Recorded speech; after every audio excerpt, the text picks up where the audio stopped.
Glad you chose to stop by the channel today. Just wanted to give you an opportunity to really become a part of this community here at the Coach Smook Network. We like to call ourselves the AAA family. The AAA stands for authenticity above all. We just want to give you an opportunity to become a part of this community because we're growing and we're doing something special here as a fan base, not just for Alabama, but the fan community as a whole. We're creating an environment where it's safe to be yourself, be authentic, and meet people who share the same passion you share, whether it's for the same team or not. You simply start by just clicking the link provided to you by one of the moderators in the chat, or it'll be pinned to the top of the chat. Click that link. It'll bring you to my homepage. When you get to my homepage, make sure you hit the notification button and turn on all notifications. And each level has its perks. You can go through and read each perk. As we continue to grow, new perks will be added to each level. One thing we would like to highlight that all AAA members are greatly appreciated. It does not go unnoticed that you have taken time and hard-earned money to support this channel. If you really want to get interactive with the community and find out what's going on, think about joining our Discord family. This is where you can get into all the fan talk of the community, and also there are networking opportunities. Please be mindful that there are rules and that we expect everyone to treat everyone with respect. Also, if you're looking to partner with Coach Smook Network or sponsor, please hit us up at coachsmooknetwork@gmail.com and our staff will get back to you in a timely manner. I'm your boy, Coach Smook of the Coach Smook Network, and I thank you for supporting this channel.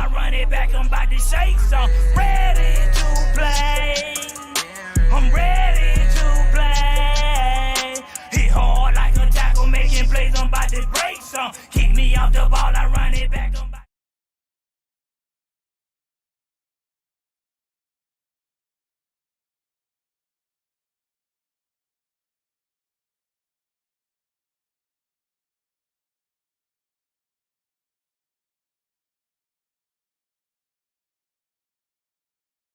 Hey Nick, how have you seen? I guess Jalen Milroe has seen a lot of more pressure. How have you over the past few weeks? He's going to see a stout defensive line in Tennessee this Saturday. What have you seen in his decision making when teams are pressuring him more?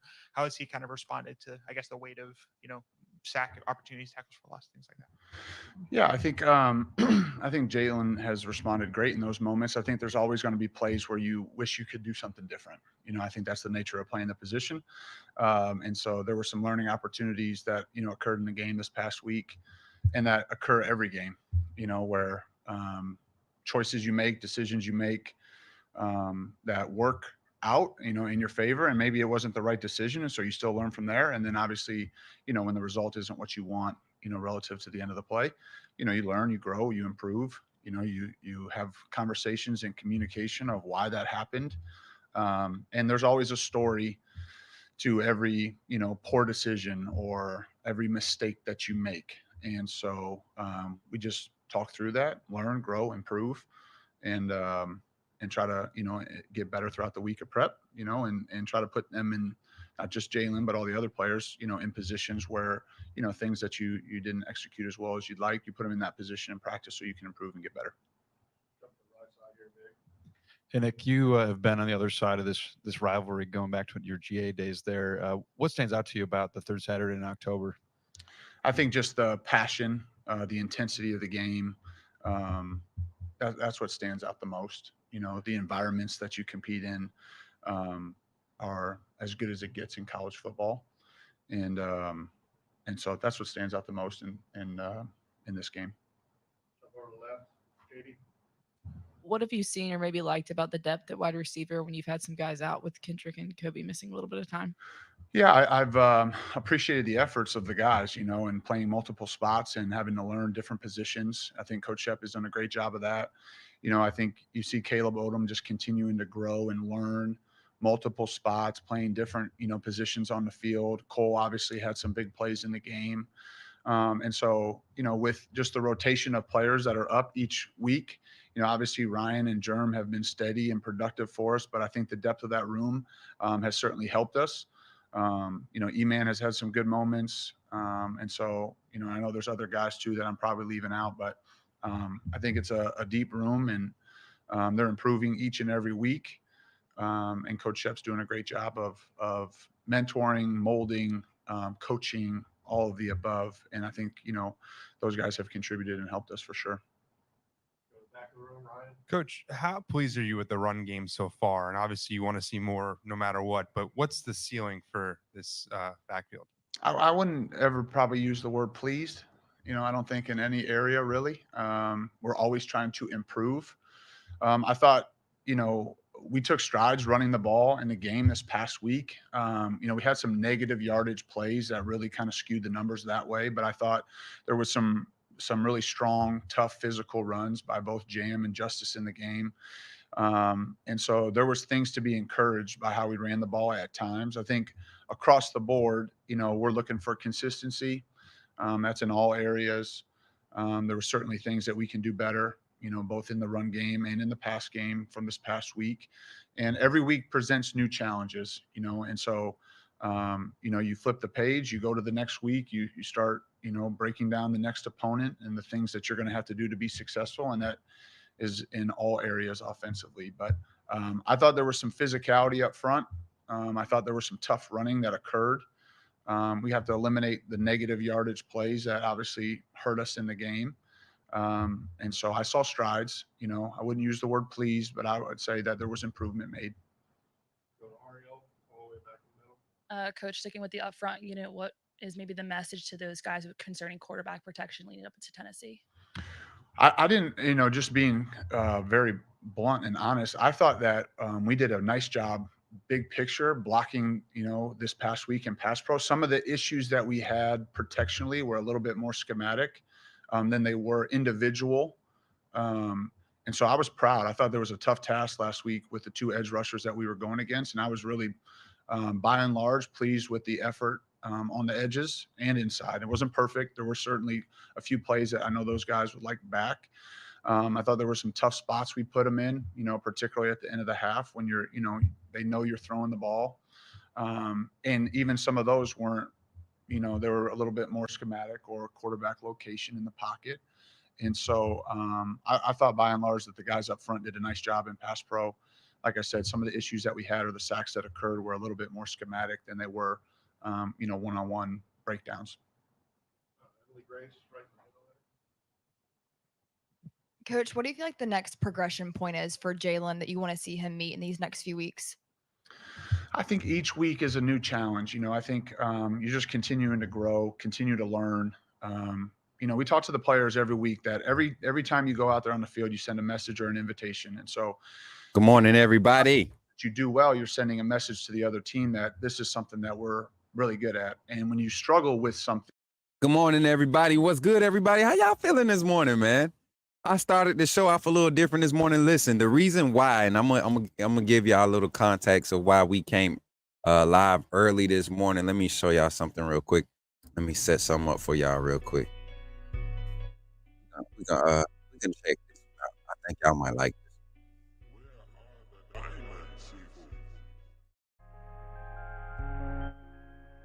Yeah, we can leave that one on. What's good, everybody? How y'all feeling this morning? So check this out. Let me put myself full screen real quick. So this morning, welcome in. Hopefully you all are having a blessed morning thus far. I appreciate everybody for checking in, y'all. We did a little different setup. I have everything set up a little bit differently this morning because we wanted to provide everyone an opportunity to see the actual interview footage from yesterday's pressers. I know a lot of different publications put their footage out, but we have great audio with this one. So definitely want to get this one in front of you all. But we also have a special announcement today. We will be making a special appearance today, and I hope y'all are ready for it. Y'all, it's going to be, hopefully everything goes as planned, but we're going to provide some good content today. So make sure you have your notifications on for our post-practice report. I think you all will be excited about what's coming. Thank you all for checking in. Everybody in the chat, Zach, Greg, Derek, Kimberly, Brett, who else done checked in? A lot of people didn't know we was going to be live, y'all. I didn't tell nobody. Jamarcus, appreciate you for pulling up, man. My God, Jordan, little bro, how you feeling? Gary in here checking in. What's good? I know a lot of y'all are probably on the way to work, but this is going to be sort of the time we're going to have for the morning radio show. Remember, we are starting our morning radio show. Hopefully we're kicking it off in the spring. Hopefully we're starting the radio show off in the spring. So, and that'll be available on multiple platforms. So, get used to hearing. Yeah, hey, my boy said he pretending to work. That's what's up. Look, making that good money, pretending to work. I feel it, man. Make sure y'all hitting the likes. My boy Zach popping in and doing his due, man. I'm telling you, man, our team is really working. Y'all see these people that show up every day and really push the content. These are people and members of the team, man. And they really take it serious with what they do. So I really appreciate it. Got a few announcements before we jump back into the interviews. First of all, before we talk about announcements, I want to say something. Nick Sheridan, to me, well, I'm gonna say this.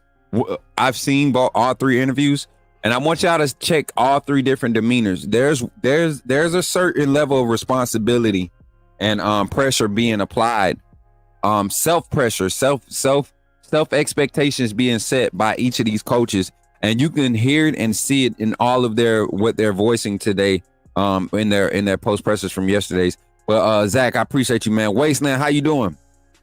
Ray Sean, oh, that's Ray Sean. What's good, fam? Appreciate you for pulling up, man.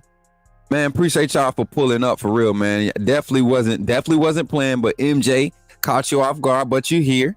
You get what I'm saying? Everybody here. So this is what we doing today, man. This is what we doing. I'm gonna go ahead and tell y'all. So today I'm going to do some post-practice report. I'm going to do some on-site team reporting. I want to ask some questions. There are some key questions that I feel like need to be asked, and I'm going to shoot my shot and try to get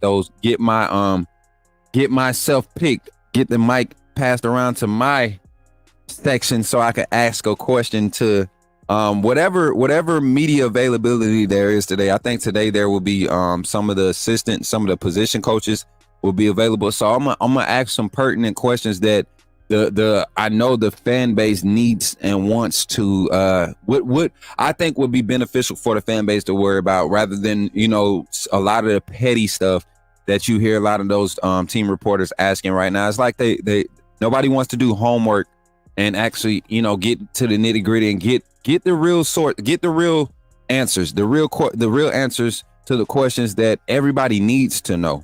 Sometimes we just, as reporters, I would love for them, and I'm not a reporter, I have this access, and hopefully everything is going to go smooth.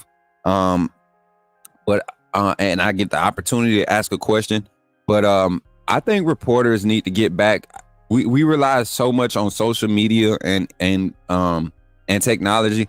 I think reporters need to get back to building relationships with whatever the source is, with their sources, building relationships. And that way you can always be in a position to receive authentic responses, so you don't have to worry about getting media agenda type blanket statements. You get in-depth information without exposing too much, but keeping everybody within the know. And that's what my target goal is today, to go and present that type of product. Good morning, Gail. How you doing this morning? Thank you for pulling up. Hey, I see a lot of people that have not become a members. If you didn't see the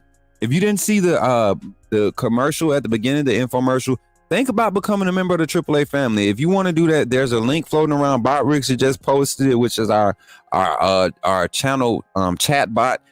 Check that link out and think about supporting the network on a membership basis, because next week, this access right here, this portion with the post practice report when we're on site, those won't be available for the whole public. Those will only be member access. So definitely think about it, because as you all can see, we're popping up in places and things are happening. When we get the call, when we get the invites, we jump on it. So that's what we're doing. But back to and I got a spelling error on my banner. Let me fix that real quick. Thank y'all for I don't know if anybody said it, but I felt it in my shundo to check it out. But yeah, I looked at it. I was like, why is there 2 C's? But we're going to get back to our reaction to offensive coordinator Nick Sheridan's presser from yesterday's post practice, the opening week presser.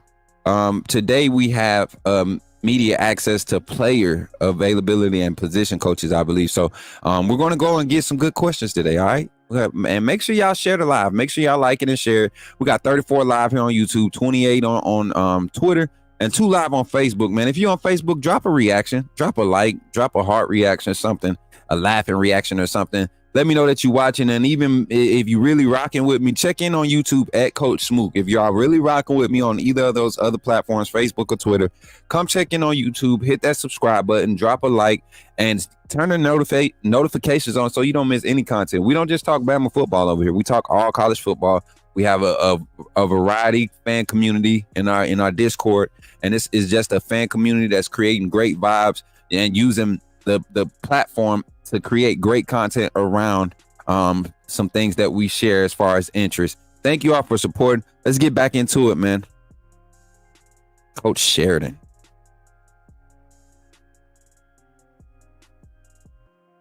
Thing, any player, any scheme, any coach, then you're inviting them to try to see if you fixed it. Appreciate the $4.99 super chat, Brett, and becoming the first co-sponsor on today's stream. Jalen's no different. Our whole offensive unit, things that we have done well. Obviously, the opponent is looking at that and trying to find ways to slow you down in those areas. And then things that you struggled with or have, not executed as cleanly, they're going to, try to show you, see if you've improved in those areas. So I think for all of us, it's identifying the things that we need to be better at and trying to fix those issues as you're moving forward to the next game. Any other questions, Coach Sheridan? Just when you watch film of Tennessee, what stands out about their defense, particularly their front seven? I would just say the size and athleticism. I think there's depth up front. I think they're very well coached. I have familiarity with the coaches on that staff and have a tremendous amount of respect for them. But I think the depth, the size, the speed, the athleticism, they're excellent, and obviously have been very productive. I think they've been, outstanding in critical moments, short yardage situations, red zone situations, some of the plays that not just the front, but the entire unit, they've really risen up and made some really quality plays in some critical moments that have kept teams, out of the end zone. And it's impressive, both for their coaches to get their players to perform at a high level in those moments, and certainly for the players to execute at those times. It's been impressive to see, on film. Okay, roll Tide. Next up, we have defensive coordinator Kane Womack, y'all. And I want y'all to really hear my guy out. For all of those fans on Twitter that's scared to pull up on YouTube and talk about it, listen to what he says today. Not in the context to fit your narrative or to fit your argument about him wanting to have him replaced, but in the context to listen to what he's actually saying. Because he addresses some very, very need to know things and habits that need to be created in order for this defensive unit to experience some success. Because he has experience creating success with this same defensive scheme. And I don't want to hear about your emotions about how it looks. He's done it at multiple programs with different skill sets. So if other skill sets with lesser ability, quote unquote, can respond to what he's teaching and produce quality production from the defensive standpoint, why can't we at the University of Alabama? I'm not saying we can't. I think we can. I think we will. I think we start to see it this week. But there are some out there that believe that we can't. And that's the Fairweather fan base. That's the Fairweather fan. That's the Fairweather section of this fan base, which we appreciate. You got to have balance, right? The Bama Standard, Stephen A. Smith, all those guys, they Stephen M. Smith, Coach Stephen M. All those guys crying about, it ain't gonna work and all of this stuff. Bro, this man's done it before, just like Kalen DeBoer has been at other stops and won. This gentleman has been at other stops and produced top 20 ranked defenses statistically. He has yet to have a defense finish outside of the top 30 as far as efficiency stats. Not only is this his worst efficiency statistical production in the first 5 weeks of a season in his career as a defensive coordinator. But this is the third worst in the current college football era. The third worst in Alabama history, not all of college football, but in Alabama history, the third worst.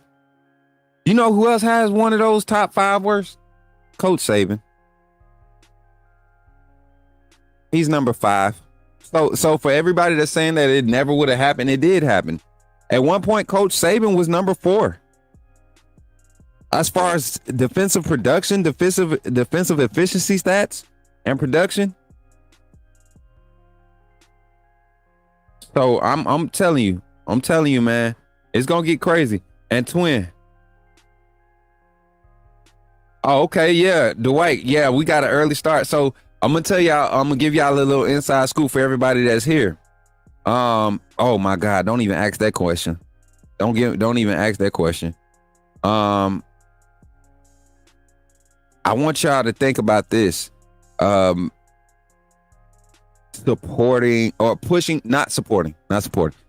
the content on all platforms. And I mean everybody here that shows up daily. If you show up daily here, I would encourage you to share this every day. Every time you see content, go look at some of our old VODs, look at some of our edited content, look at the Under the Recruit Radar series. Like, just go to my channel and start going through the videos and just start going through them and see if it catches your attention in the first 10 seconds, watch the whole thing, share it. Right? If it catches your attention, just take today. Once we end this live and until we go live again, just go check out my channel. Somebody do it today. Go check out my TikTok. If you're a TikTok person, go check out my TikTok page. The last 6 or 7 videos, just go check them out. If the first 10 to 15 seconds catch your attention, like it and share it for me. Please. That's all I'm asking. Everybody on both platforms. If you don't like it, put a comment. Tell me how trash it is. For all my misguided supporters out there, I would appreciate it. That would help me greatly. If you don't want to help me, then just don't pay attention to my stuff. Just keep hating in silence.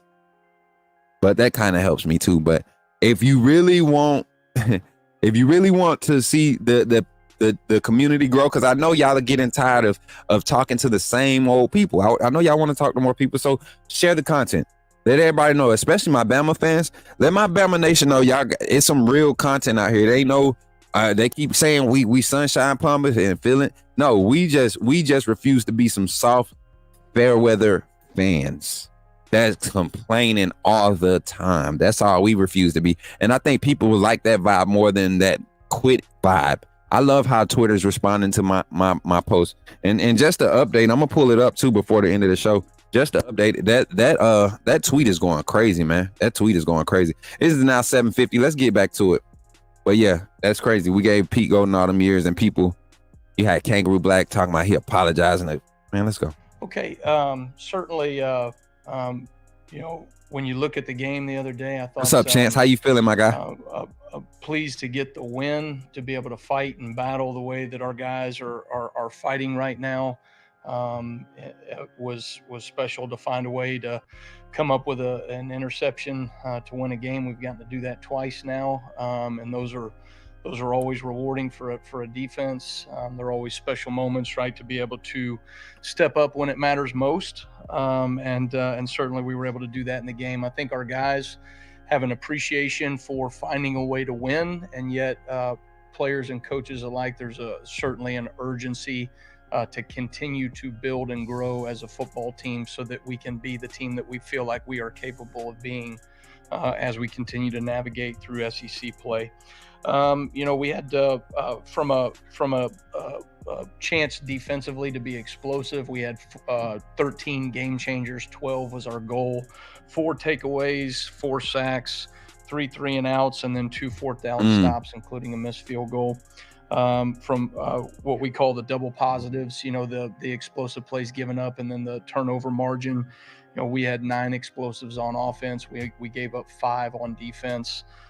We gave up 1 explosive run and 4 passes. And then obviously we won the turnover margin by +2. So that really probably being the key to the game as much as anything from a defensive perspective is when you can take the ball away from somebody 4 different times, that's certainly going to make it hard. See, but people, why don't people want to acknowledge that part? Like, why don't people want to acknowledge that part? Why can't the ball hadn't fallen our way in some situations, right? Why couldn't that just be a game with the ball? Because when I go back and I watch this game some more, our tackling like massively improved from Vanderbilt game to the South Carolina game. We did miss some key tackles though, and key moments where stops could have been made, when drives would have been stopped. Time possession still wasn't favorable, but it was better. We saw a little bit more tempo control with the offense. A few spots where lack of execution, lapse of judgment, but that happens in football, especially when you have a good defense on the other side playing against a good offense. Like, why don't people want to acknowledge that part? All I keep seeing, all I keep getting tagged in is these podcasts, these YouTube channels that's crying about what can't be fixed. We're in trouble. If we don't do, like, these things are happening in the midst of these games amongst the negative. It's like they only have an eye for the negative, and that's what I call fair weather fans.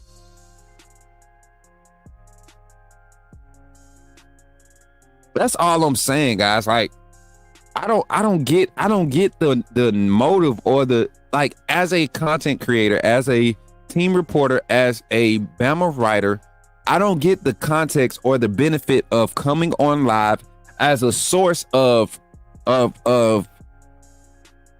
source of understanding, a source of reasoning, right?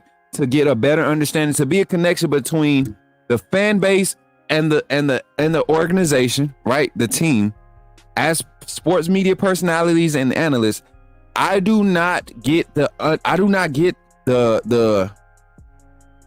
motive to come on and just complain about the negatives and not provide any actual factual stats behind it that support what you feel is happening. Like, people talk about the amount of points scored against Kane Womack and this defense in a time span of 10 quarters now. I think they said it's 90 some points. Must we forget that Coach Saban had given up a total of 147 points in a 3-game span? Or was it? No, it wasn't 147. My fault. It was 139. So that means he was averaging giving up almost like 40 points a game in a 3-game span. And it happened that same year with the shootout against Ole Miss. That's and it's, what's almighty hurricane, what's crazy? People have set that standard all mountaintop high. Saban, if the truth be told, and I made this statement yesterday on Twitter, if the truth be told, it's a new era of college football. Saban has experience in this new era of college football where there's NIL, right? There's rule adjustments, and there's a new playoff system, right? He doesn't have experience in the 12 playoff system, right? But he has experience in the previous playoff system. So during that time span from 2015 to 2020, how many national championships did Coach Saban win? 3, right? That means during 2015 to 2023, that 8-year span, 5 other coaches were able to meet or exceed the standard. Meet or exceed the standard. To narrow that box a little bit more, and I got to come full screen before we let Coach Womack take over. To narrow that box a little bit more, to really get you zoned in on the real of this picture that people try to broaden and move the goalposts for, to narrow it down, to shut all of that out. Coach Kalen DeBoer has had 3 seasons coaching as a head coach while NIL has been active. His win-loss record is the same exact win-loss record at Coach Saban's retirement, at the time of Coach Saban's retirement. The exact same win-loss record. You know what else is different? What else is similar? Coach Saban was only able to muster up during NIL. Coach Saban was only able to muster up 1 playoff victory. Coach Saban went 1-2 in the playoffs during NIL. Let's not forget. He went 1-2 in the playoffs since NIL. And I think let me make sure I'm thinking right. Yes, because we missed the playoffs one year. Kalen DeBoer is 1-1. Kalen DeBoer is 1-1. It's only a step back for Kalen DeBoer if he doesn't make the playoffs. And you can make the playoffs this year with 2 losses. New philosophy, new scheme, new roster, new staff. Right? I don't get it. I don't get how some of the people are making these assessments. I don't get how some of these analysts, former players included, are making their assessments based off of 5 games and getting this whole future picture. Like, the game of college football is continuously changing, and they're trying to convince us that this 4-2-5 scheme is not going to work. I can't believe, like, these people, man. And ain't nobody still ain't got bold enough to say nothing back to me. I've been saying and tagging and commenting and everything. They scared because they know the truth. They rather appease the people feelings for likes than tell the truth. Check your feelings and look at the bigger picture. Coach Saban was not perfect. Coach Saban didn't, his first 3, what was Coach Saban? Somebody go and tell me, what was Coach Saban's records in his first 5 games at the University of Alabama? And I don't care about the roster. I don't care, because none of that compares. If you can't take one side of it or a piece of it and apply it to my argument, then you can't apply none of it. He took the situation he came into, and he was replacing the other coach. He walked into a situation he was not familiar with, and he had to deal with, suffice with what he had. And then the following year, you saw the improvements, you saw the adjustments. Regardless of what Coach Kalen DeBoer walked into, it was a situation he's not used to. He's got a year. He's taken his first 5, 6, 7 months. And in that time span, this is the type of adjustments he's made. He's 4-1, the number 17 in the country. He has a defense that shows flashes of greatness, that's inconsistent. He has an offense that is high-powered, that's trying to learn how to use all of his assets. Like, I don't get it. He's winning in recruiting. Number 2 recruiting class right now. Like, what are y'all complaining about? Josh, they don't want to listen to that, though. That's the sad part about it, Josh. They don't want to hear that part. They don't want to hear the truth. You know, these fans are mad because Coach KD smiled after we won the game. Right, like, why? And then that's why I went and posted that clip of Coach Saban when he said he was glad that the players played for themselves and not for this fair weather fan base and these doggone crappy reporters that ask these trash questions. Let's go. I thought as the game went on, they had some really good wrinkles, and I thought we adjusted pretty well to some of those things. They were doing some different run game out of 12 personnel that they had not shown. Some Dow Loggins, their offensive coordinator, has always done a tremendous job. Had some different wrinkles that they were doing. I thought we adjusted to that pretty well on the fly. Credit our defensive staff and our players for making those adjustments. And it gave us a chance to get off the field on 3rd down in the second half. But we did not do that nearly to the consistency that I think that we are capable of, or that we need to be in order to be a consistent defense. You know, we started out the first half, we went 5-0 on 3rd down, got off the field, and then gave up a 4th and 9, which is just obviously an unacceptable play and an error on our part from a execution standpoint. And then we started off the second half going 0 for 5 on 3rd down, and then came back and went 3 for 5 in the last 5 3rd downs. And so that continues to be an area where we are not operating at an optimum level. If we want to be the defense that I think we are capable of being, we have to execute at a more consistent level on 3rd down.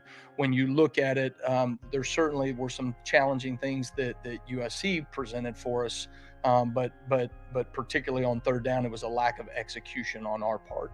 not putting our eyes in the right place, doing our job at a consistent level. And so those are things that we've got to continue to do. And that's not just in pass coverage. Some of it was in pass rush. I do think we took some steps in the right direction from a pass rush standpoint, where we were able to generate pressure on the quarterback.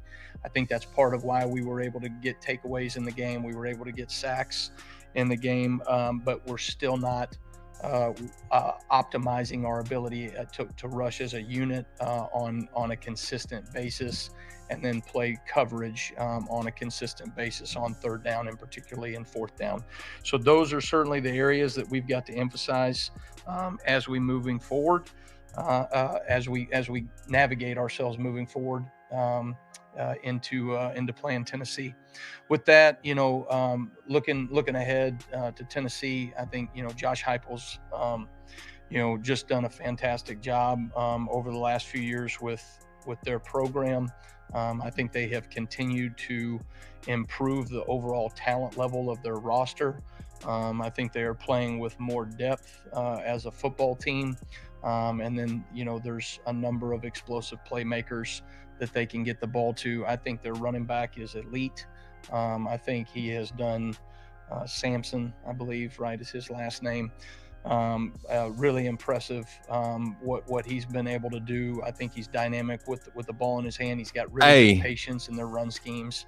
I love how Coach Kane Womack describes he breaks down. He gives us his initial film breakdown in his verbiage of how he talks about other players, the opponents, offensive players. I love how he does that. Check this out. He will make guys miss at the point of contact, constantly creating yards after contact as well. And then some very explosive athletes on the outside that when they've been able to get the ball out there to them, they've had tremendous success on offense. And that's something that, they are a team that on any given down can create an explosive play. And so that's something that we're going to have to be very mindful of. We're going to have to be very thorough as a defense. And I think ultimately it's going to be about our consistency. Hey, that is so freaking off, man. Do y'all forget that he was at Indiana as a defensive coordinator? Indiana is a Power 5 school in the Power 5 conference, right? And that defense ended up being a top 20 ranked defense overall statistically for all your majors and defensive stats. So to say that his defense can't work at the Power 5 level is stupid. Stop it, Joseph. Stop listening to these other podcasts because I heard them talking about that stupid crap. Listen, Joseph, stop it. Stop it. Get help right now. I got to come full screen. Joseph, stop it. This is not a Power 4 scheme. This is not even the Power 4 scheme play call style. You're at a level now. You want to know why? And Kareem, this is why. And this is after having a conversation with a very well versed and defensive football mind on the college football level. This is somebody that I know for a fact. If they was to speak on social media about Kane Womack's ability to continue to adjust on the fly like he's doing, and in the way that they're doing, people would shut up. People would shut up because it's all in media today. It's all about a name. So if let's say Donald Trump said Kane Womack was a great defensive coordinator, 70% of this Alabama fan base's opinion of Kane Womack would change. It's not even about facts anymore. It's about who's saying it. And so because Coach Smook is telling the truth, a lot of people going to keep combating it until they get proven wrong once again. So here we go. I want everybody to think about it like this. And I'm not even gonna do the interview no more. We can't even do it. I done got into a vibe, and then I'm gonna open the phone lines, and then I will provide the other links to the interviews. Dwight, as a matter of fact, Dwight, I'm gonna give you management permissions, and you can upload those videos with our logo on our channel. That's what we're gonna start doing. Yep. Everybody else getting views off of it. Might as well, cause we the real Alabama content. But Joseph, so you're misinterpreting what I wrote. No, Joseph, I'm telling you exactly what you're saying. The context of what you're saying is what's inciting this mindset that this is going to be a Power 4 type transition. This scheme, the way he's running this scheme, is literally how you need to run it in order to be successful in college football in general.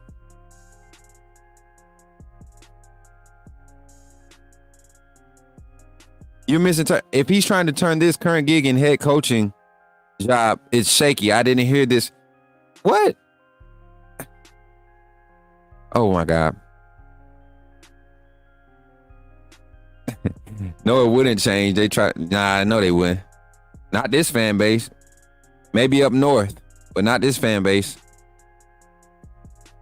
But I want y'all to think about it like this. Since everybody thinks, for the fan base, for the part of the fan base that thinks that Kane Womack and Kalen DeBoer and Nick Sheridan had just this easy job of jumping into this driver's seat, right? Of this new vehicle that they're not familiar with. If everybody feels like that, they should have just been able to jump in and jump in the driver's seat and just take over the helm and be just this perfect team. This perfect team, right? This perfect team, because we got all this talent that this staff isn't familiar with. Nobody on this staff except for Freddie Roach and Robert Gillespie. That's 20 players out of the 60, 70, 80 scholarship players that you have. How many scholarship players do you have? 84. So you're talking about a familiarity, a coaching staff that's familiar with 20 players as far as what they can produce on the field and how they react in situations. Not even familiar with them, because you had a lot of, how many running backs? Justice Haynes, Jan Miller were the only two, and Richard Young. So you got 3 running backs, you got 2 freshmen, and then you go to the defensive side of the ball. Got transfers coming in, LT Overton. Got guys who didn't play last year, true freshmen, basically stepping on the field, didn't play reps last year. That are your most depth as far as talent, but you're not familiar with. So you got 2 coaches that's familiar with some of these players. You're bringing a whole new staff. You're bringing a whole new system, a whole new philosophy. 8 months went by when this hire happened. So almost 9 months. So 9 months have went by since this coach has made contact, and everybody's expecting Coach Kalen DeBoer, because he has more talent, to have this crazy production.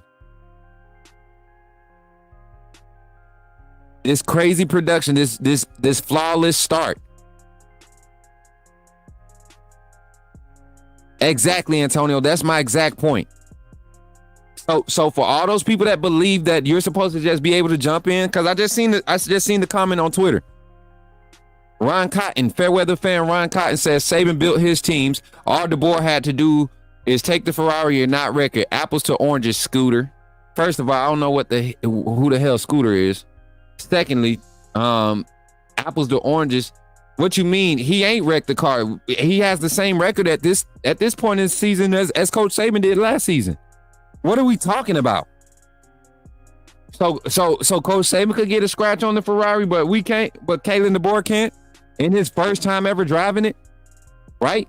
In his first lap in the Ferrari, Coach Saban had went around this, had drove this Ferrari for 16 laps already. Oh, come on, clip it, Dwight. I'm cooking. Coach Saban was driving this Ferrari for 16. He built it, right? He built it, created the most unstoppable car, and he didn't even win every lap. It was some laps. He went to the pit to get some maintenance, get some tire changes, to get some refuel, some fuel up again. He had people leave his team in the middle of the race, and he had to go and resource, get other people to jump in the middle of the race and fill these spots. And some laps he won and some laps he didn't. In that same Ferrari that he just kept maintaining and kept building. And now he hands it over to a new driver who's shown that he has the capability of driving on this same track. You can't say he's not able to, because he just was in the playoffs. He was just in the national championship. He just won another conference, another Power 5 conference, right?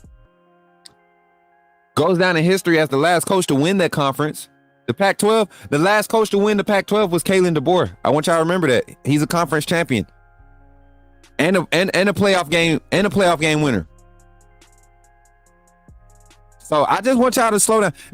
But think about it. He's in the Ferrari, and Coach Saban on his 16th lap got a scratch on it. As a matter of fact, he got 2 scratches on it, and still didn't win the race on his last lap.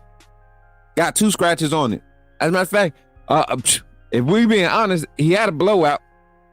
The headlight got a crack in it. and the windshield had a crack going across the doggone the windshield, a big old crack going across the windshield. You talking about all the players that hit the portal, the culture hit that we took with players disrespecting coaches in the locker room after the loss, Dallas turning their other players, being selfish, talking about what they gonna do.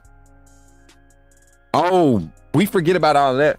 But Coach Saban, that's how he left the Ferrari. He took it to the shop. He paid for it to get cleaned up and fixed, and paid for the maintenance on it. He took the ticket. That's why we got Kalen DeBoer. He said if he gonna hand it to somebody,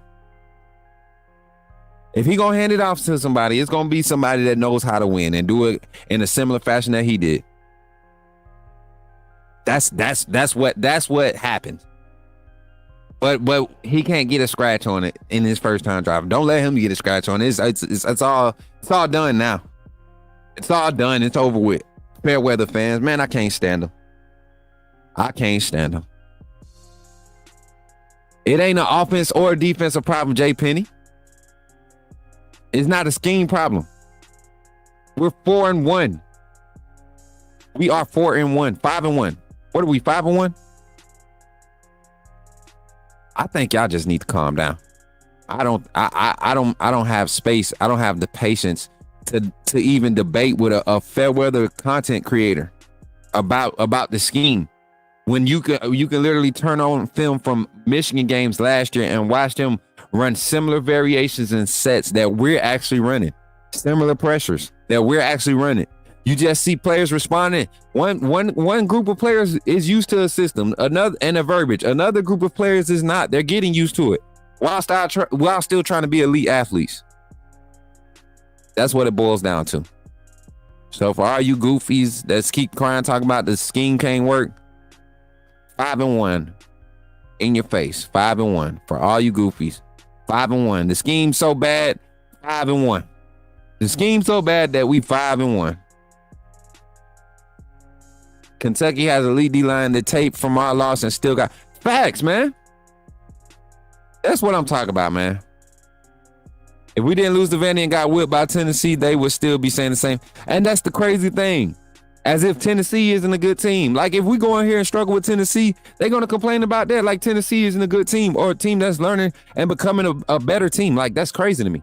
So I'm going to open the phone lines, man. We got an hour left. So I'm going to open the phone lines here. 334-625-1121. Go ahead and call in 334-625-1121. Give me your thoughts on some of the things that we're discussing here on the show, man. That we're discussing here on the show, because we can really dive into it today before we go and get some more interactive content. Today we're going to be able to get some post-practice reports. I don't know which coaches are going to be available, but I'll make sure I map it out once I get there. Facts, Saban is great and build his legacy, but he's not coming back 100%. This is a SEC problem. I'm telling you, the SEC is literally like the NFL G League now, so get used to those close games. I mean, we've seen this in the SEC for the past 4 or 5 years. Why are people trying to act like it's new? Coach Saban did not blow teams out. People that all of you Twitter people that's watching and rubbernecking, that's getting mad at me, that's talking trash right now, I want you to answer this question for me. I want you to answer this, Twitter. When was the last time Coach Saban beat a top 25 ranked team by 21 plus? Do we keep forgetting that Coach Saban gave up 2 20-point leads to Georgia? Or two score leads? Let's say 2 scores. That's 14 to 18 points, 21 points. That range. Do we keep forgetting that happened with Coach Saban? Got our first call on. Y'all know who it is. Call from Zachary. Put me in the game, Coach. Yo, Zach, what's up, man? You on the line? Talk to me, my guy. What's up, Coach Smook? Man, chilling, man. Just chilling, man. Just trying to create some reasoning amongst our fair weather fan base, because they've been getting a little chirpy since yesterday. You know, a lot of people and platforms and other channels are mad at me. They call themselves being mad at me because I've been speaking on their fair weatherness. So just thoughts, man. What do you think as far as this team, this staff, the direction that is heading? And I know everybody's spoken on it and voiced their opinions, and I know we're kind of beating a dead horse, but I think more of this more of the fan base, the piece of the fan base that actually believes and trusts the process should be heard more than the ones that's complaining.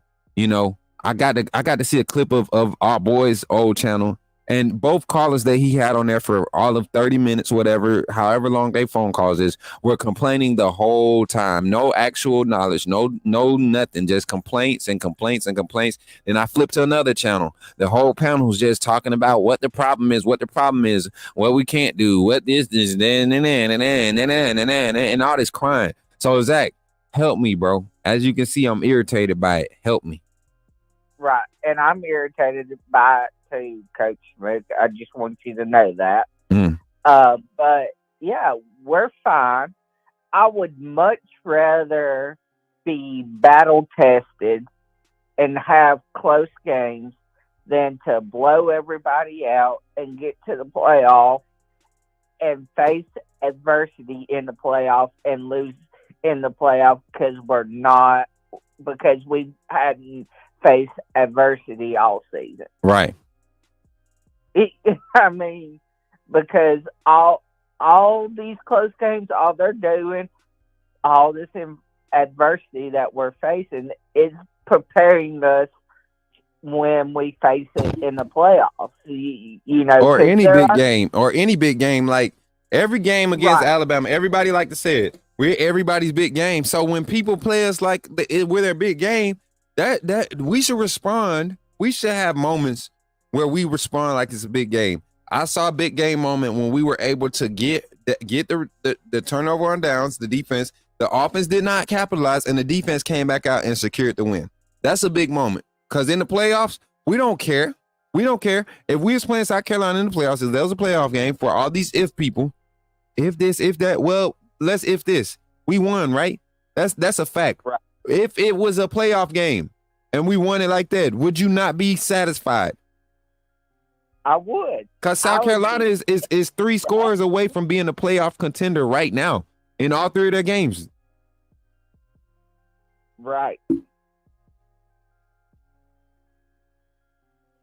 I mean, I don't understand why, and I guess it's because the players miss tackles and big moments that they think that they can't do it, but they can.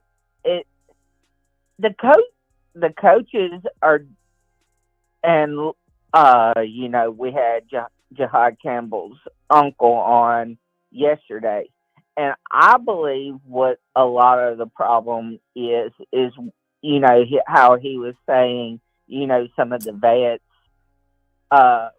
Womit wasn't calling the plays that they wanted him to call, so to speak. So I think, you know, a lot of the vets that were complaining, or not necessarily complaining, but the ones that, you know, it was like, hey, I want to do it my way. That's showing now. You know, it's like, okay, he wants to call it his way and not my way. I'm going to go out here and give 50% effort and not make a play. You know, that kind of thing. Hey, Zach, to that point, man, that's not the right way to carry it. And accountability has been had when it comes to that mentality. But I want everybody to get a clear understanding. That's not necessarily what's been happening.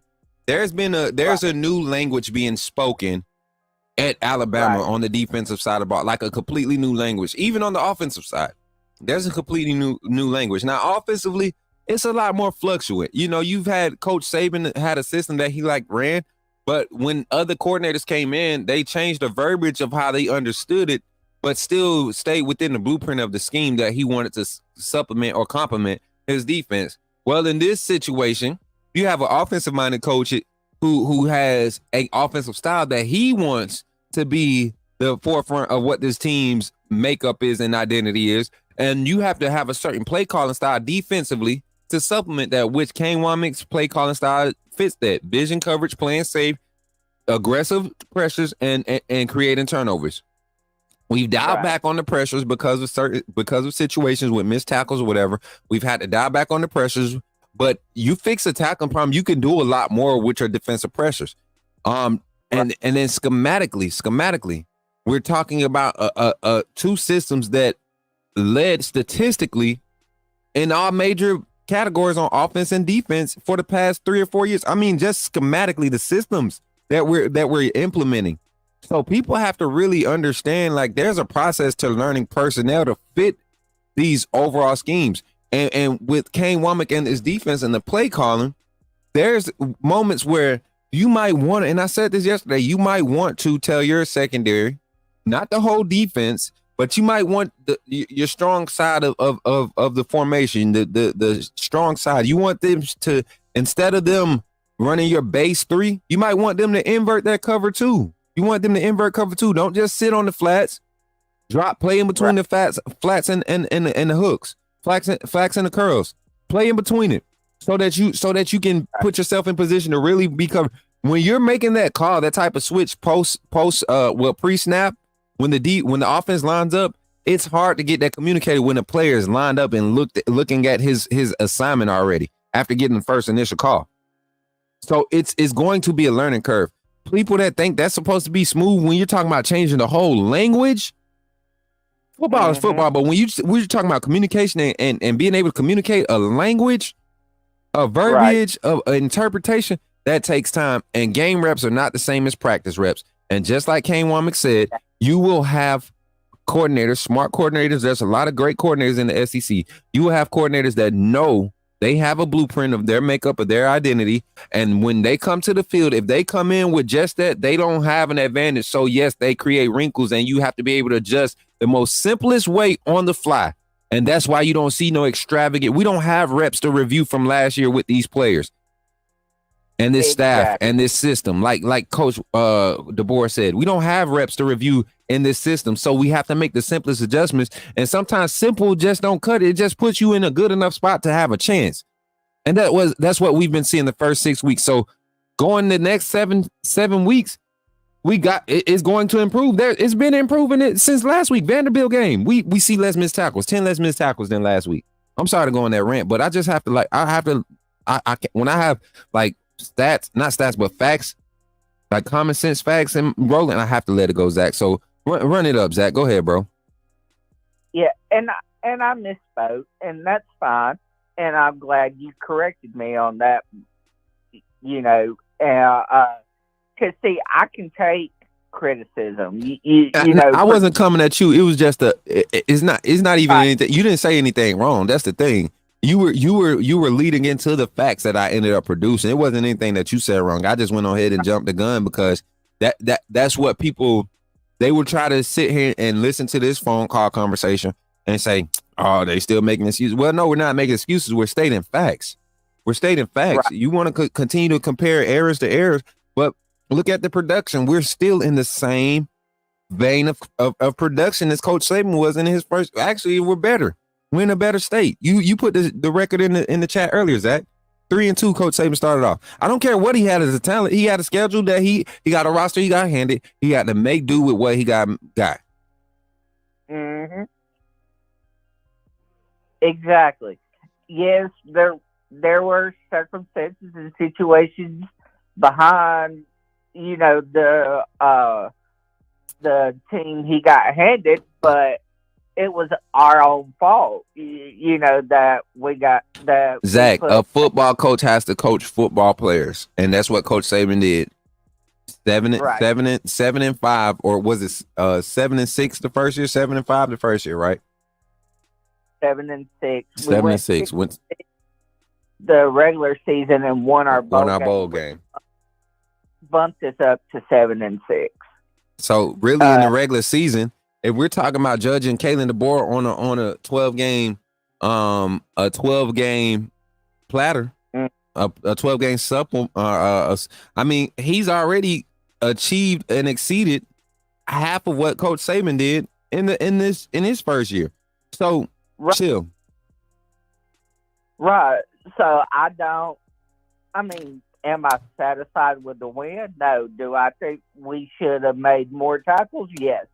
But at the same time, we're improving each week, you know, so I'm happy that we're improving each week. You know, I can live with the close games as long as we're improving and working hard and putting out effort and taking accountability and everything else. I can live with a close game. Mm-hmm. You know, what upsets me was like not to beat the dead horse again, was the Vandy game where it was just blatantly off. You know, we just could not do anything, and it wasn't necessarily the defensive players. It was the scheme that confused the players, which put us in bad positions to where we just couldn't capitalize. You know, Zach, and so we got a comment on the screen, Zach,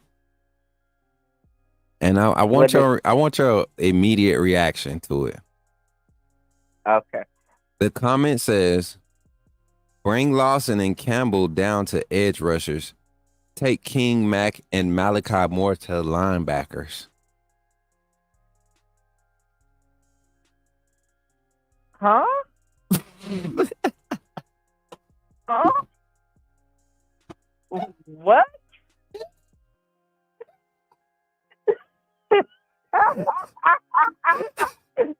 Zach said, boy, I wish I could have seen your face.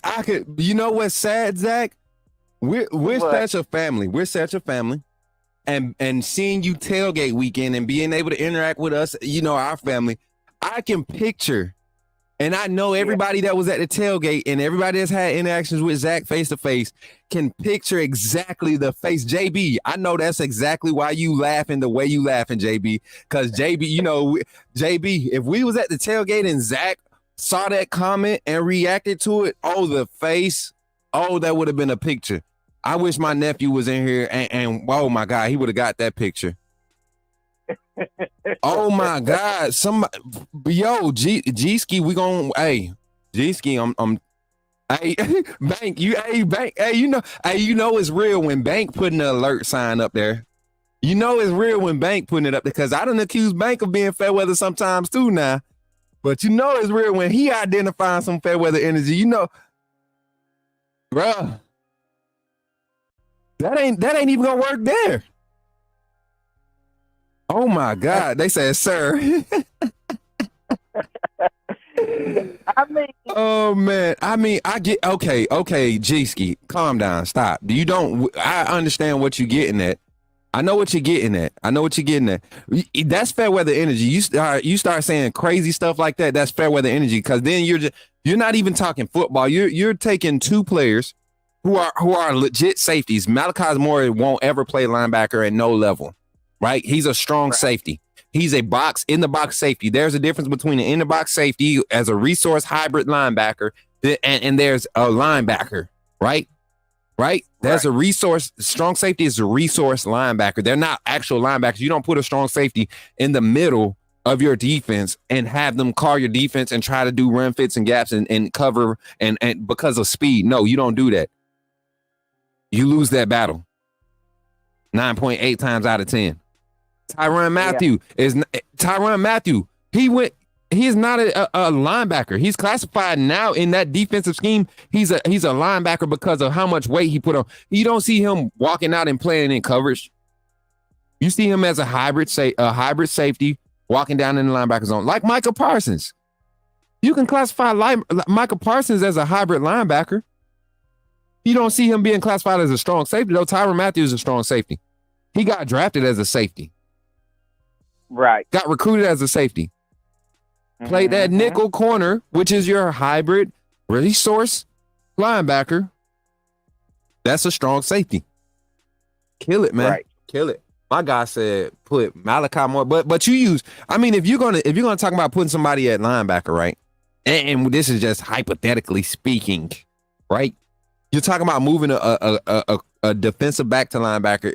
Nobody's moving from that defensive back room other than maybe Brayson Hubbard. And that's because he has linebacker experience. And he's more equipped and build wise to be linebacker. But to your point, I get what you're trying to say, and I'm not trying to take no jabs at you, my guy G-Ski. That was, you just was tripping. That one. I wish I could have got Zach's reaction. Yeah, Honey Badger is definitely a safety. He's definitely a safety.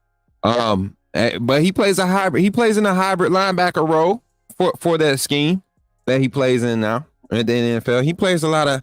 You see him walk outside. I mean, he's kind of lined up as a wheel linebacker a lot of times when they are in the dime sets. But personnel wise, he's still a cornerback. I mean, he's still a strong safety on the field. He's still a safety on the field. He's just playing in that area of the field as a linebacker, as a hybrid safety linebacker, that type of field. You get so, but no. I get what he's trying to say, Zach, and I want to get your thoughts on this. Instead of having Deontay Lawson playing so many reps as the inside linebacker, Mike linebacker, I do feel that Quay Russaw and Justin Jefferson will give us more production at the inside linebacker positions, playing Mike and Will. Let Jahad Campbell give you more edge rush presence, especially in your coverage sets, because he is good in coverage. I also think when healthy, he's effective coming off the edge. He's a great pass rusher. He's natural. You got a solid rotation where you can have him and Q-Rob, which is a solid rotation, veteran guys. But you can also move Q-Rob when you want to play small bandit. Q-Rob can be your consistent small bandit, rotating with Yanzi Pierre, rotating with LT Overton. He can play both. He can be both skill set bandits for you. So what do you think about that switch? Not Malachi and King Mack going to linebacker, but what I was just talking about. Yeah, I agree with you, Coach Smook, not on the Malachi Mack one, but the one you put down. I agree with that one. But yeah, that one took me for a loop.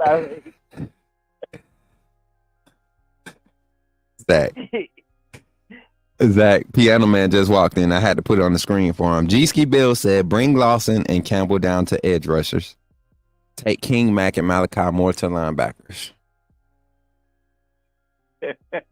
Zach said, a long silent pause, and then it was like a what? But G-Ski, I get what you're saying though. I'm not even gonna clown you like that no more. It was funny while it happened. I get you. I get you. But James Pierce is definitely an edge rusher. He's not a strong safety trying to get moved into inside linebacker. Bro, stop. It's okay. It's okay, G-Ski. Don't be in your feelings, man. It's okay. It happens. But go ahead, Zach. Right. But yeah, I forgot where I was at. Me too, bro. That was for Luke. Hey, final thoughts though. We were kind of talking about just the mentality, and some of the fan base, but the realistic expectations from this staff, Kane Womack in particular. What's a really realistic expectation? Then I'm gonna open the line up for 2 more phone calls. Well, based off production, preseason, I could give him a little more credit preseason because we didn't know how it was gonna look and work out and all that. But I could say we could work it back to top 25, top 30 defense overall this year, which would be right about where we was at last year, maybe a little better, so I could see that production wise, for us this year. Zach, what? Our chat is ruthless. I'm gonna just say that we have a ruthless chat. I'm not gonna repeat it. I just got a comment on the screen, and I'm gonna just leave it there. Hey, Derek, you got it, bro. You got it. I won't repeat it. I just want you to know I acknowledge you, and you have a point. That's him. Yes, that's the guy. I hate when we do that to our athletes, guys. I don't hate it. It's funny to me because, all right, y'all know I'm authentic. So a lot of times when we reference players like Bray Hubbard, right? We automatically, because he's a white gentleman, right? We automatically associate him with another white athlete and it's funny. It's funny. There's nothing wrong with it. It's natural to do that. I don't know why people get offended by it. I don't know why I should even feel bad, even feel like I have to skate around it. Because if Brayson Hubbard can be a Luke Kuechly for us, that is lit. Because you look at Luke Metz. He's a Luke Kuechly. He's the next Luke Kuechly / Vinny Sinceri for Alabama. We haven't had a black Vinny Sinceri for Alabama. I'm just being real. Have we had a black Vinny Sinceri? Have we had a young African American black athlete come to Alabama that played the strong safety position that give us Vinny Sinceri type production and vibes and hustle? No. Nope. We've had a Tony Brown though. Yeah. I mean, we thought he was going to be Vinny. No, Tony Brown took it up another notch. Came out there butt naked, just about in his tights, muscles out everywhere, and then went out there and crazy hustle. So it's funny how we make those references. I'm not picking. I'm just saying it's weird that we can't enjoy that and laugh about that without people trying to turn it into something negative. That's all. But yeah, that is that guy, Derek. You are, and I appreciate you, man. G-Ski want Malachi to be used like Derwin James, but Malachi is not Derwin James size. Malachi is not 6'4", 225, 230, or 6'3", 225, 230. Like Derwin James could have played edge rusher if he wanted to. He could have packed on 30 pounds in college and played defensive end. But he's still a strong safety. Grant Nelson and Mark Sears can be Wesley Snipes and Billy Hoy. You stupid, Tony. Hey, Caleb Downs wasn't Vinny though, J. Penny. Caleb Downs was generational. He was different. Caleb Downs had way better one-on-one cover skills than Vinny. And Vinny was good in coverage. He just wasn't a one-on-one locked on cover. But Zach, final thoughts, man. And then I'm gonna open the line up for the rest of the family. But yeah, overall, this defense is gonna be fine, guys. Mm-hmm.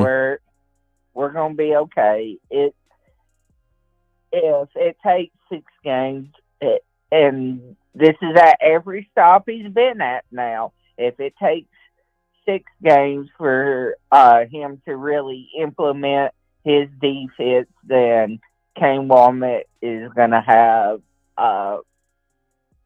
outlandish production with this defense, and we could see something special with these guys, for the rest of the season. And it's got me excited, hearing that it takes, and we all know with anybody, with any team, it's going to take a few games to, to get in the flow of things and how things are going to work and everything.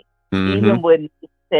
Even with Nick Saban, every year it took us a few games to get into the flow of things, because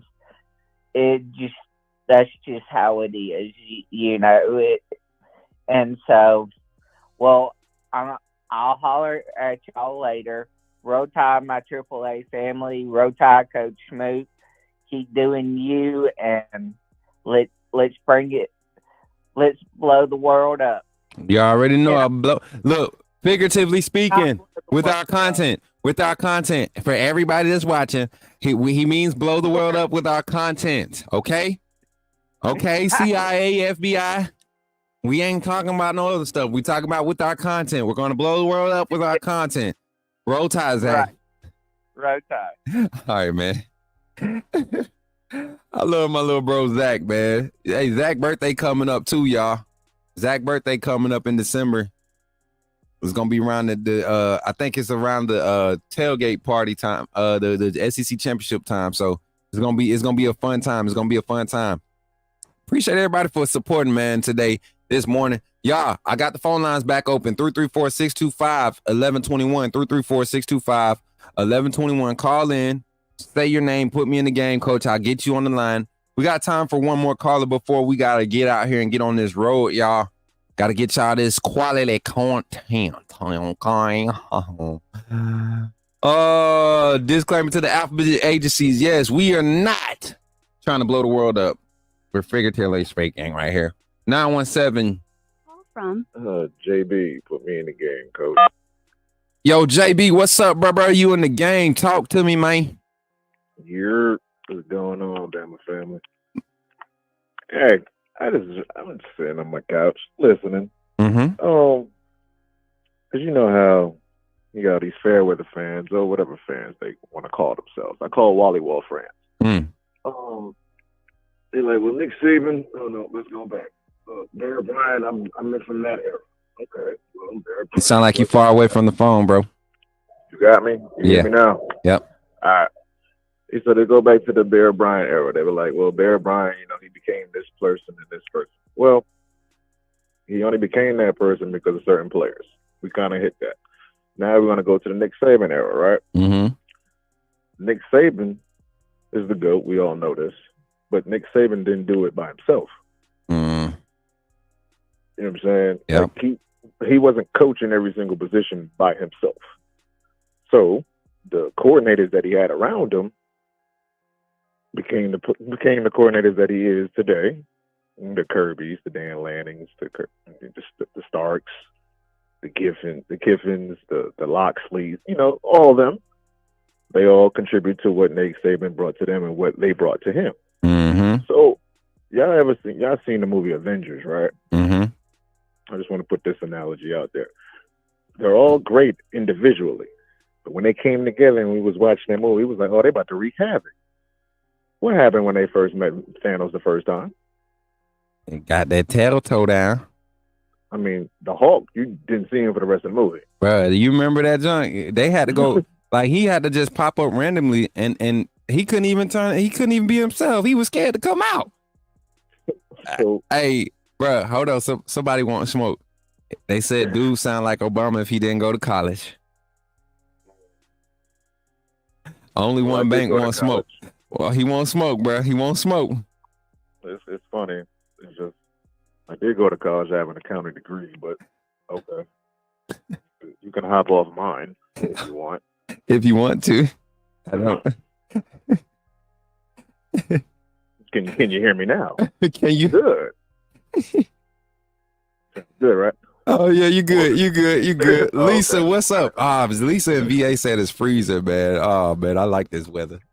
Look, that's why I love our family. Bank, I hope you don't get offended, man. Just know you got to really join the family to get on that type of tip. That's why you got let off easy. Just pick up that badge, jump in the Discord a few times. You'll catch your issue, and you'll understand. You'll understand. Hey, J Penny, you got to get on Discord, J Penny. You be missing out, my friend. But go ahead, JB. But back to the analogy. So it's like the Avengers, they're all great individually, but together they had to work together. They had to trust each other. They had to trust the process or whatever was going on. And they still got their ass whooped. The second time around, they really had to find out what each person brings to the table and what their niche is. That's what this team is still doing. After all the complaining, we're still 5-1. We're still 5-1. Would y'all rather be 1-5? I'm just saying. Because you're complaining about one loss. Yeah, we're not supposed to lose to Vandy. This ain't Vandy from 20 years ago. This ain't Vandy from 10 years ago. This ain't Vandy from last year. It's a new season, new game, new era. Saban hasn't won in this era yet. He's not coming back. It is what it is. The players and the coaches need to start learning how to trust each other. That's what I'm starting to see now. They're not trusting each other. Or they are, but we're just going off of what the media and what everybody else is complaining about, and y'all just running with it. Well, this person said this. Man, you're not in the locker room. Y'all do understand. Y'all don't get no trophy. Y'all just fans. Y'all don't get any type of trophy. Y'all don't get anything but just bragging rights to talk to the other fan base. But y'all don't get no hardware. Y'all don't put no ice on your knees after a game. Y'all ain't have no damn practices. We're just observing our team. So enjoy what you have right now. The season is still here. Relax. For real. Y'all really jumping out the window and assuming a lot of stuff that y'all probably don't even know is true. See, that's the problem with social media. Just because you see it on social media, you think it's true. That's the era we in right now. Y'all need to really, really relax. I ain't even gonna stay on here long because old buddy says I'm sounding like I ain't go to college. Damn. Sound like he went to community college. He said you ain't go to college though, JB. He said you ain't. I know I didn't go to college. You ain't go to college, JB. Bang. I know. Bang went to college. Yeah, they went You to college. ain't though. I didn't go to college. G-Ski Bill said he downtown Montgomery right now. Boy, you up the street. Pull up. I bet you won't pull up, G-Ski. You mad at me? Pull up, man. Pull up, man. We could talk about it on the stream. We're recording. Downtown Montgomery just told me a lot about you. It's okay. Hey, G-Ski Bill, man, he said put Malachi and King Mack at linebacker. Bro, if that's what he does on his road to glory, hey, and his college football, that's working for him. There, that's fine. That's working for him, bro. If you like it, I love it. Black people saying, if you like it, I love it. That's working for me. That's working for me on road to glory. It's working for me. You put Malachi as a linebacker, I bet you he's not going to head up with no running back. Man, Malachi going red shirt and sit out the rest of the season and say, that's what Malachi, you tell Malachi King Mack, hey, we're going to walk y'all down to the linebacker position, right? Something neither one of you have ever played in an actual game at no point in your career during your major college football playing career. We're talking about varsity, high school, up into collegiate. I've never seen King Mack line up as a middle linebacker. I've seen Malachi Moore line up inside the box, but not as a linebacker. It's because he's shading a tight end that's probably in the H-back set or, tight end off the line of scrimmage on the end line. Maybe a little bit in the box as a possible third linebacker, sometimes fourth, but not lined up as a Mike line. I just don't. Not all game. Hell no. Yeah. That boy said, I'm on Commerce Street. That boy, hey, folks be doing crazy stuff. You see this? G-Ski, I'm gonna tell you, bro, don't do stuff like that. That ain't safe. It ain't even that serious, bro. That's not safe because I'm just playing with you. But somebody in the chat that's not talking, that may be on Twitter or Facebook or something, that may be supported. And I'm not saying this is happening, but they may not be playing. And you got a real picture. Like that's I've seen, man. You better look up a YouTube video. You ain't gotta prove that to me, bro. I ain't proving that to you. I ain't got nothing to prove to you. You ain't even a member. You don't even help me pay the bills. So you get what I'm saying? Like, I ain't got nothing to prove to you. I'm just saying, be careful out here, bro. Don't put your whereabouts out. Relax.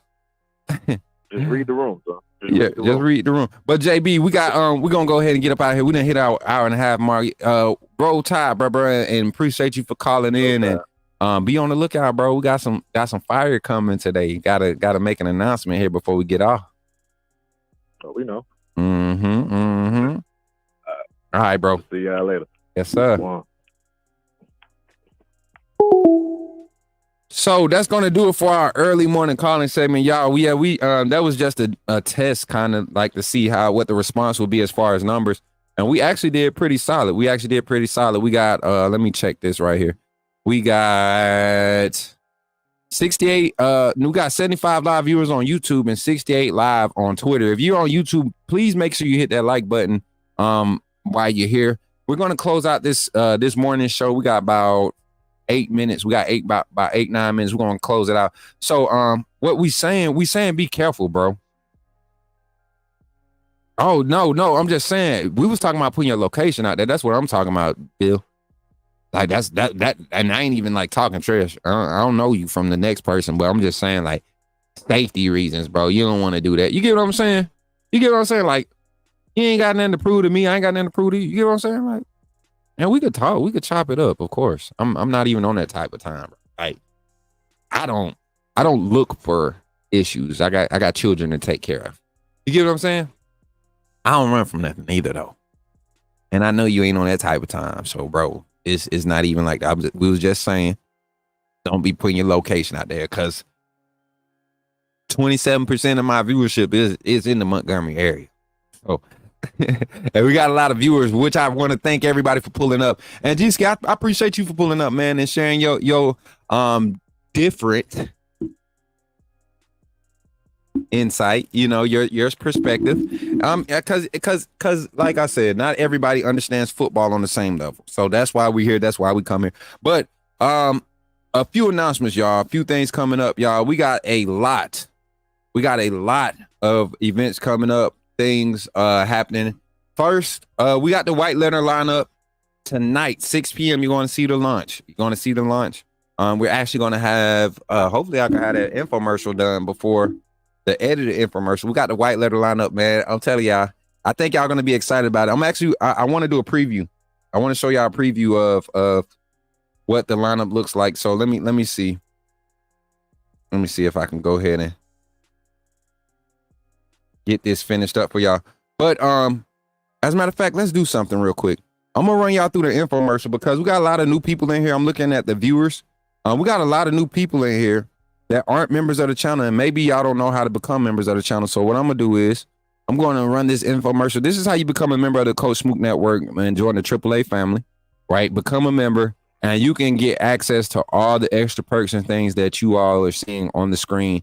And just be a part of something different, y'all. We doing it different. We're not doing it like anybody else with our reporting, with our content or anything. We're doing it different. Our community events are different, and they're real. They're real people. We got a real family over here. So if you're not a member, this is how you become a member of the AAA family and support the Coach Smook Network. Glad you chose to stop by the channel today.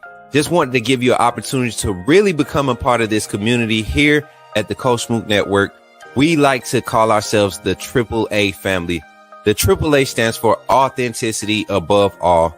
We just want to give you an opportunity to become a part of this community because we're growing and we're doing something special here as a fan base, not just for Alabama, but the fan community as a whole. We're creating an environment where it's safe to be yourself, be authentic, and meet people who share the same passion you share, whether it's for the same team or not. You simply start by just clicking the link provided to you by one of the moderators in the chat, or it'll be pinned to the top of the chat. Click that link. It'll bring you to my homepage. When you get to my homepage, make sure you hit the notification button and turn on all notifications. And each level has its perks. You can go through and read each perk. As we continue to grow, new perks will be added to each level. One thing we would like to highlight that all AAA members are greatly appreciated. It does not go unnoticed that you have taken time and hard-earned money to support this channel. If you really want to get interactive with the community and find out what's going on, think about joining our Discord family. This is where you can get into all the fan talk of the community, and also there are networking opportunities. Please be mindful that there are rules and that we expect everyone to treat everyone with respect. Also, if you're looking to partner with Coach Smook Network or sponsor, please hit us up at coachsmooknetwork@gmail.com and our staff will get back to you in a timely manner. I'm your boy, Coach Smook of the Coach Smook Network, and I thank you for supporting this channel.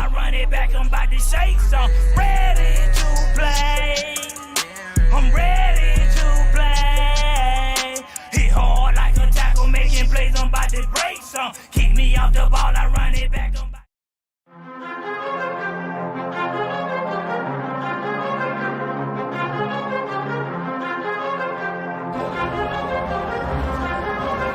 Leandre Gotham Juice.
Let's get it. Hey, y'all.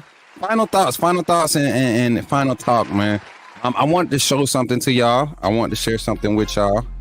I think y'all will be excited to see this. A little preview of the new merchandise release, man. White Letter Lineup will be launching today. White Letter Lineup. White Letter Lineup launch.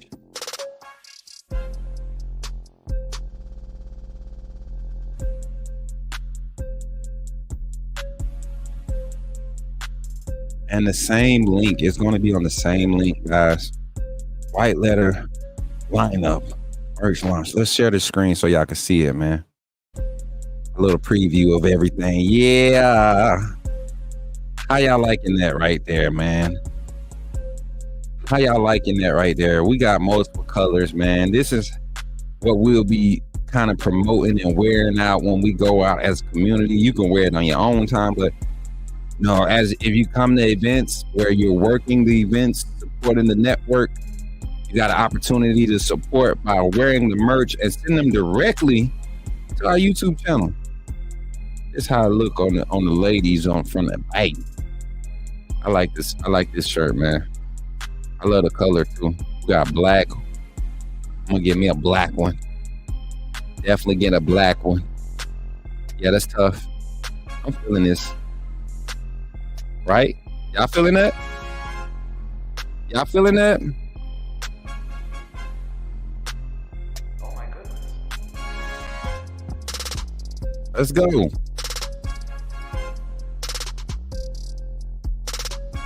I feel you, bro.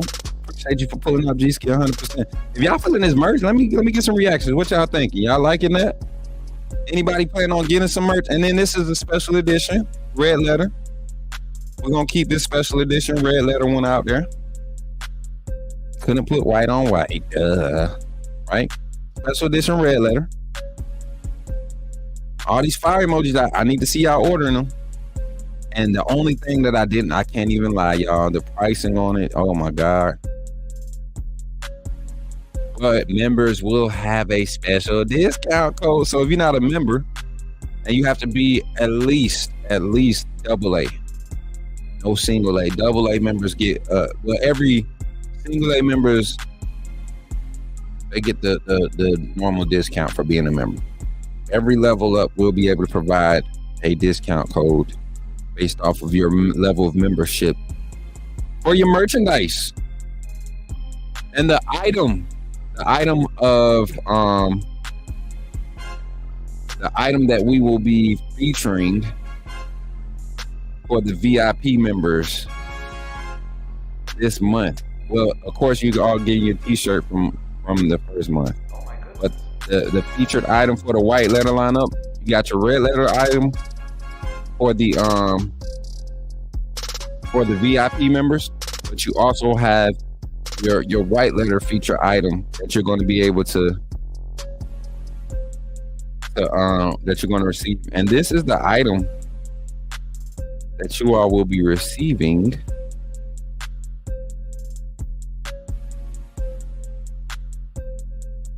This is the item that you all will be receiving, guys. And let me make sure I got this thing marked up the right way.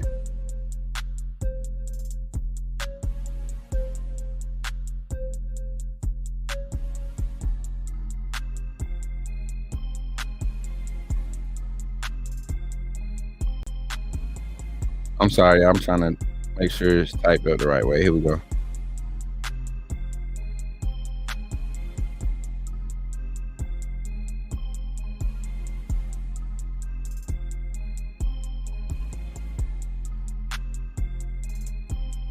All right, so check this out. I think y'all gonna like this one. Hold on. I think y'all really gonna like this one. Let's see. What y'all think about that, ladies? What y'all think about that, ladies? What y'all think? Ladies in the chat, we supporting breast cancer awareness this month too. Fellas, it look good on us too. It look good on us too. I'm rocking me a pink cap. Dad caps, man. Dad caps, one size fits all. Got multiple colors. Got multiple colors, y'all. Got multiple colors. What y'all think? What y'all think? Do I have a big and tall section? Most of the shirts and stuff go up to 2X, y'all. But the 2X's fit like 3X, so.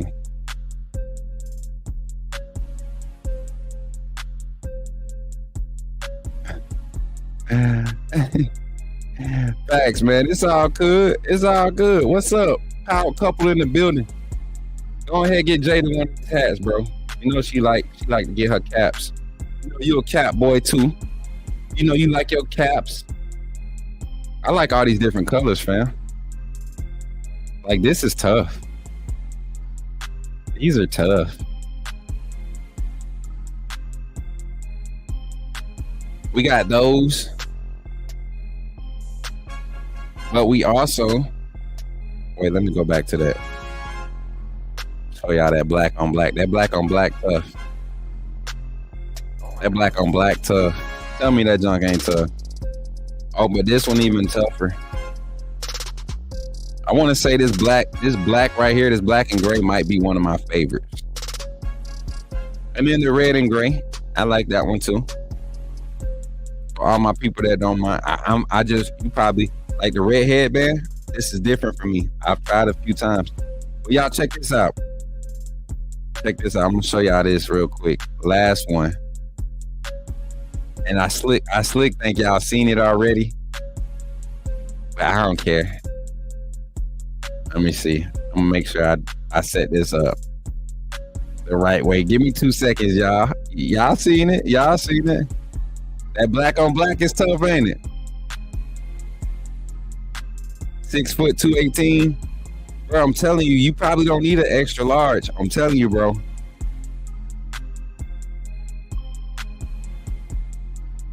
What you mean, Kareem? I don't mind rocking black and red. I don't care that that Georgia got it. That black and red fire. They ain't the only ones. I'm a Falcons fan too, so. Kimberly says she gonna support. Man, you know what, Kimberly? If you gonna support, get you I got something. I'm gonna show you something. I'm gonna show you something real quick that you definitely gonna want to buy. Go ahead and get it. Go ahead and get it.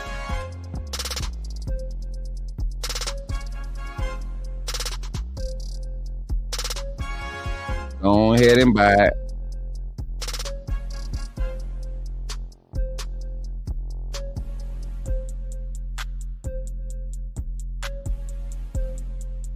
All right. I think y'all gonna love this one right here. This product here, I think this is gonna be one of the top sellers for this quarter here. And I'm excited to present this as our first novelty item. Well, second. We got shot glasses on the last one too. But check this out, ladies. I think y'all gonna really enjoy this one, right? I think y'all really gonna enjoy this one. Boom shakalaka. Boom shakalaka. Tell me y'all are not. Tell me that ain't a fire cup. That thing look good, y'all. That thing look good. That thing look good. But fellas, not only for the ladies, but for us too. We got some for us too, fellas. For the fellas that don't want that feminine color. I don't mind the rose pink. I don't mind it. I'd sip out of that thing, boy. Okay, check it out. Come on now. Tell me that ain't fire, man. So we got options, y'all. We got some things available for us now. And that's just 3 or 4 of the items. 3 or 4 of the items that we have available. And shout out to Impress Me Sports for the like over there on Facebook, man. We're looking to do some type of collaboration with the quality company, and Impress Me Sports is somebody that I publicly expressed my interest in on multiple occasions. And they going to basically be handling our merchandising for our group events. So we'll be resourcing them. So when y'all want big orders for team uniforms or t-shirts or support for athletes, go check out Impress Me Sports, man. Over there on Facebook, you go Impress Me Sports, IMPRESSME Sports. You'll see their apparel, man. Go check them out. But thank y'all for pulling up today, man. Thank y'all for pulling up to the morning show. That was going to be the end of it. Don't forget, man, every donation that you have sent this month of October is going to be 20% of every donation is going to a lucky, blessed, strong breast cancer fighter / survivor / warrior. We will be just blessing them with whatever we gather for that month on October 31st. We'll be calling that person live, whoever the contestant is. And if you want to provide that name, you can definitely email us, submit your breast cancer survivor or warrior for a Cash App giveaway October 31st. At CoachSmook@gmail.com, Coach Smook Network at gmail.com. I'm sorry. Coach Smook Network at gmail.com. Coach Smook Network at gmail.com. Submit your breast cancer warrior, survivor, fighter. Submit their name, and we're gonna just bless them with just a donation, just to show our love, because that's the level we can operate from. Until we able to do something bigger, that's what we're gonna do. So, I love y'all, man. I love y'all. Thank y'all for pulling up and supporting the Coach Smook Network. Shout out to our sponsors, man. Diamond Sports Group and Russ County Athletics, Carver High School Athletics, Montgomery Public Schools. The administrators, staff, and everybody that's been supportive of Coach Smook Network. Shout out to every recruit that we interact with, every Bama parent that supports the network in silence to keep from drawing any extra attention to them. I appreciate it. Shout out to all the people that's on the outside, all of the content creators that tune in and are silent supporters. I appreciate you. Thank you for checking in and supporting the network. And we appreciate everything that you do. And most of all, shout out to my AAA family, all of my administrative team, my moderators, everybody that's on this team and making this thing operate daily the way it does. I appreciate you. Next time you see me live, we will be at the campus in Tuscaloosa, Alabama, reporting from post-practice. Let me get on this road. I love y'all. Appreciate y'all. And I'll catch y'all on the next one. And remember, when you see me, all you got to do is say, put me in the game, coach. Yo, G-Ski Bill, if you could, man, I don't know if you're still sticking around. Hit me up on Twitter or something. I need to chop it up with you. Might have something for you, man. Might have something for you to help the network. I see you in here a lot, so might as well support.